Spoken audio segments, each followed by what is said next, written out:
সংকটের কারণে খুচরা বাজারে বেড়েছে ভোজ্য তেলের দাম। এই মুহূর্তে রাজধানীর কারওয়ান বাজারে আছেন রিপোর্টার তোফাজ্জল হোসেন।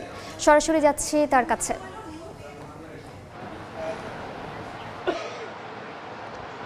ভোজ্য তেলের বাজারে আমরা দেখতে পেয়েছি যে এখানে যে বোতলজাত সয়াবিন তেল আছে, সেই বোতলজাত সয়াবিন তেলের ক্ষেত্রে যে পাইকারি পর্যায়ে কোম্পানিগুলোর কাছ থেকে পর্যাপ্ত সরবরাহ পাচ্ছেন না পাইকাররা, ডিলাররা।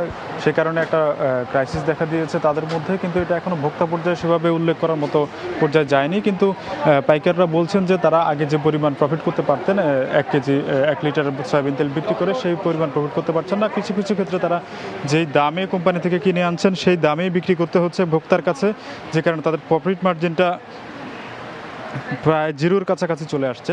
সেটি নিয়ে তাদের মধ্যে একটা অভিযোগ আছে। অন্যদিকে তাদের যে পরিমাণ চাহিদা বা কাস্টমারদের যে চাহিদা থাকে, সেই চাহিদা পরিমাণ তারা পণ্যের সরবরাহ পান না, সেই একটা সমস্যা রয়েছে। অন্যদিকে যে খোলা তেল রয়েছে, ভোজ্য তেলের যে খোলা তেল, সেই খোলা তেলের ক্ষেত্রে সরকার নির্ধারিত যে দাম, সেই দামের থেকে 30 টাকার মতো বাড়তি দামে বিক্রি হচ্ছে। এবং এই দাম বিক্রির বিষয়ে হচ্ছে তারা বলছেন যে তারা কোম্পানিগুলো দাম বাড়িয়েছে, সেজন্য তারাও দাম বাড়তিতেই বিক্রি করতে হচ্ছে। এই হচ্ছে রাজধানী কারওয়ান বাজার থেকে ভোজ্য তেলের অবস্থান। যুক্ত ছিলাম কারওয়ান বাজারে। দেখছেন